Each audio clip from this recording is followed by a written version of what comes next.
অনেক দিন হয়ে গেল আমি খেতে যাই না। ধান কেমন হয়েছে, ভালো হয়েছে নাকি খারাপ সেটাও জানা নেই। মনে মনে ভাবছি আজকে একবার ধান খেতে যাব, নিজের চোখে দেখে আসি ধানটা আসলে কেমন হয়েছে। যাও, তাড়াতাড়ি ফেরত এসো, বেশি দেরি হয় না যেন। এরপরে চলো সে আর মনে মনে ভাবতেছিল যে কেমন হয়েছে ধান। মানুষই তো বলা বলি করছে ভালো হয় নাই।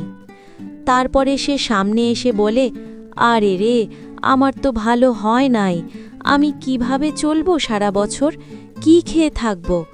আল্লাহ, তুমি কি আমারে পরীক্ষা দিলে? তারপরে মন খারাপ করে সে জায়গাতে চলে যায়। বাড়ির দিকে আর কইও না, তুমি ধার দেবার ভালো হয় নাই। আমি তো চিন্তায় মাথাটা নষ্ট হয়ে যাচ্ছে, কি খেয়ে থাকবারে আমরা?